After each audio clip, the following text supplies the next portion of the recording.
Everybody, welcome back to the next installment on Beardy's Top 13 Movie Countdown.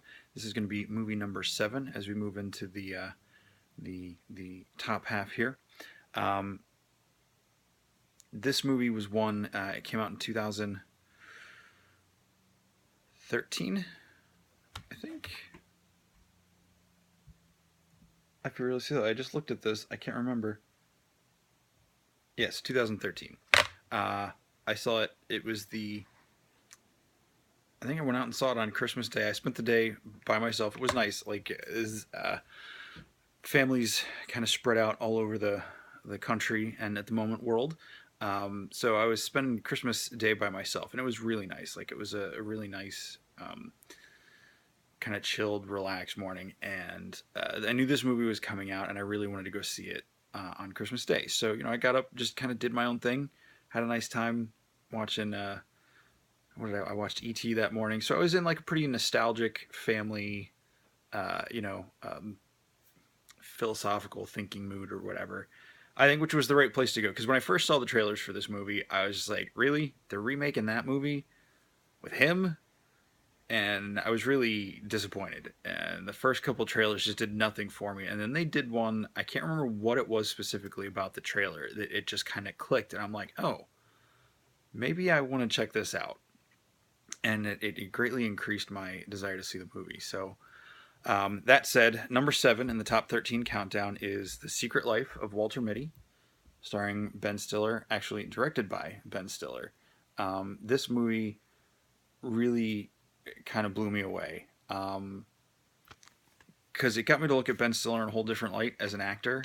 Because he's mostly known for his crazy kind of screwball comedies and all that. But this will always be his like standout performance for me, at least thus far. I hope to see more, not necessarily exactly like this, but with kind of the flavoring that this movie had.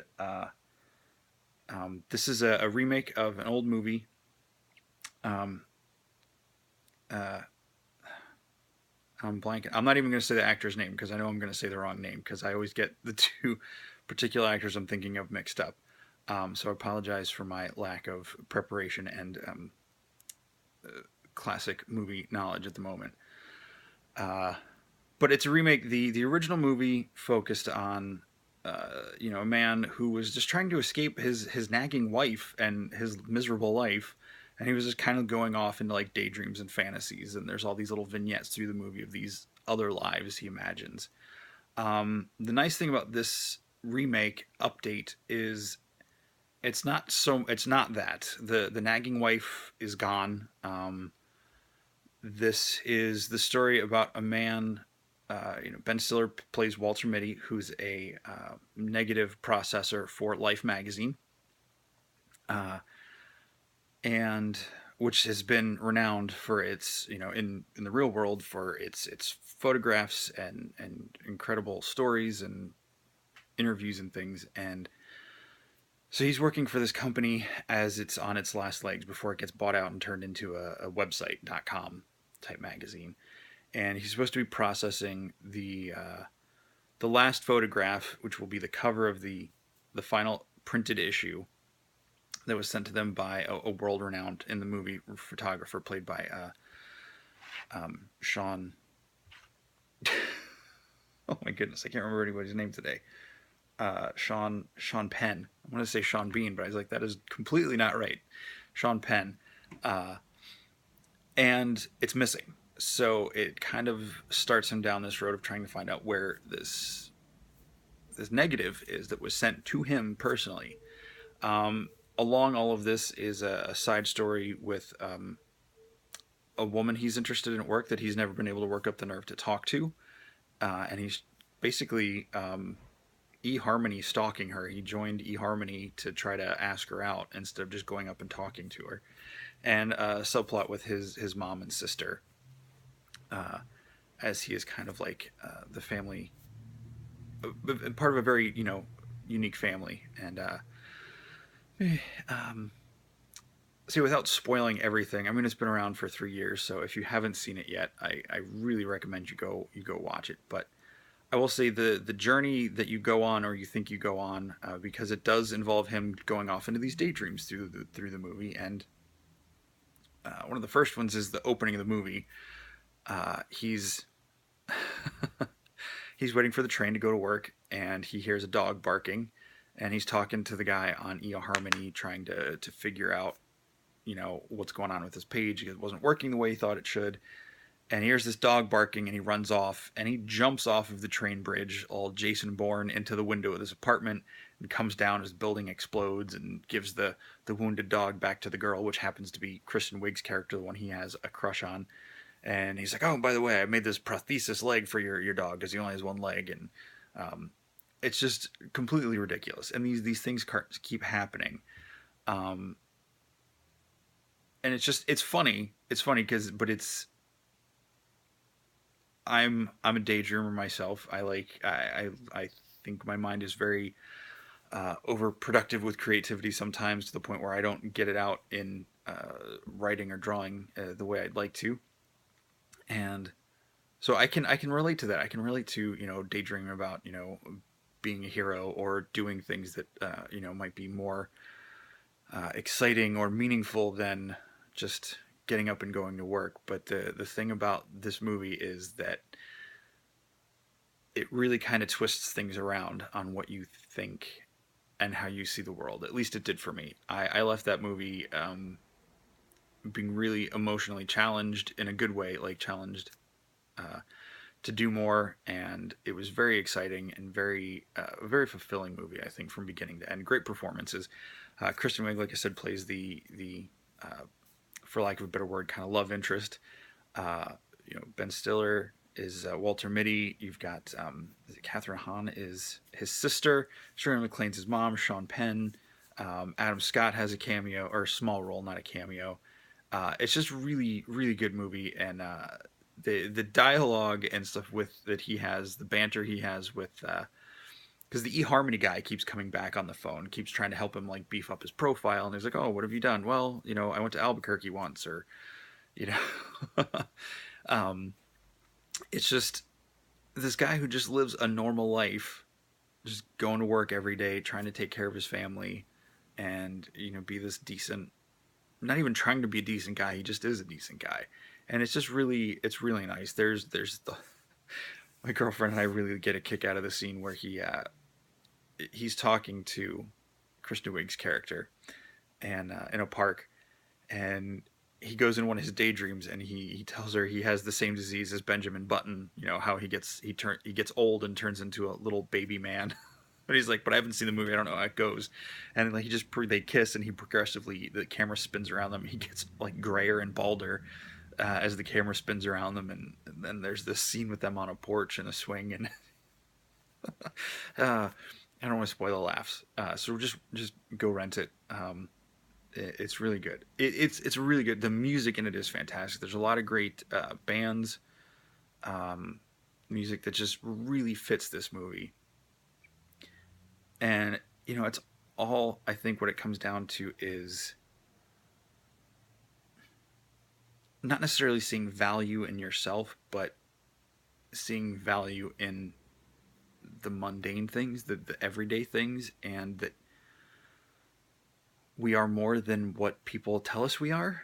Uh, just because we have a certain job or we do a certain thing, or we might be a little weird, or like the people that Adam Scott's character is the transition uh, manager. He's shifting from the magazine to the online, and he's basically the axe man.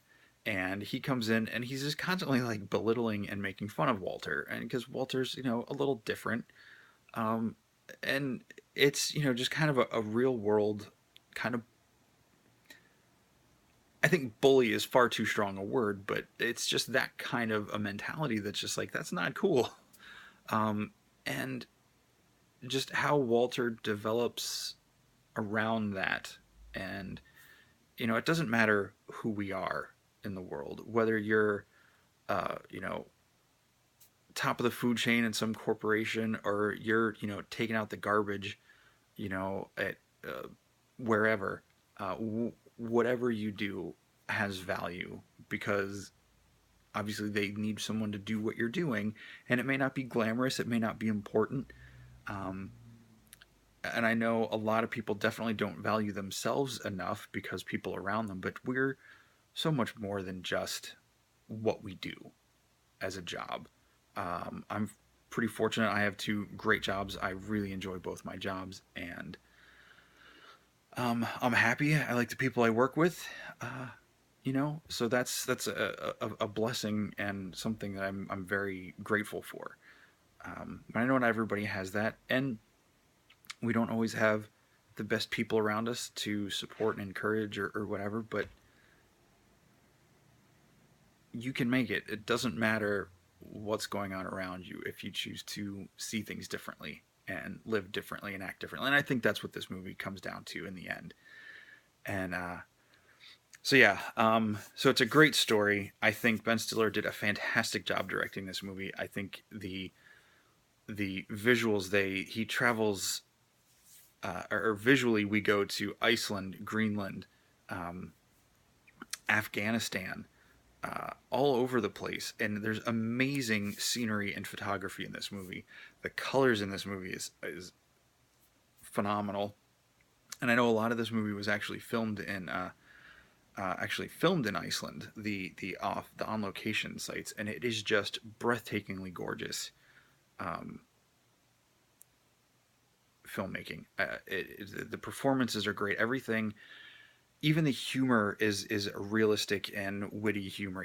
I could totally imagine every single one of these people walking around in the real world, and it's not just the necessary the level of reality that they achieve, but just how it enhances the genuine feel and the sincerity of this movie. Um, yeah, so I mean, there's nothing I dislike about this movie. I think that from the opening to the ending, the soundtrack and everything in between, it is just fantastic. That's why it's so high on my list. There's a couple other ones, obviously still to go. I got 6 more movies to go after this, but this is still one that it's only been on my list for 3 years, but every time I watch it, I am reminded of the same things, and they hit me as impactfully as they did the first time. And um, yeah, so I'll leave with when I think one of the best quotes in the movie is I've tried to look up and I cannot find the origin. I don't know if it was written for the movie or if it's a real quote from someone out there in the world, but I haven't been able to find it other than in relation to this movie. But they say it's the motto of Life magazine, according to the movie.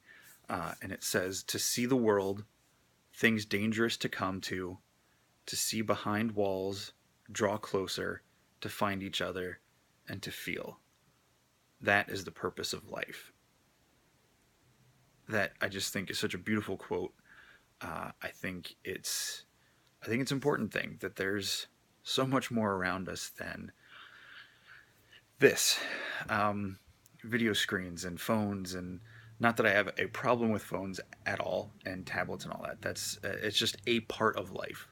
Um, and I think it's important because it allows us to do things like see movies and get people's ideas from other movies and things, and be like, hey, I think like that too, or I disagree with you, but you brought up an interesting point. At least that's what I get out of it.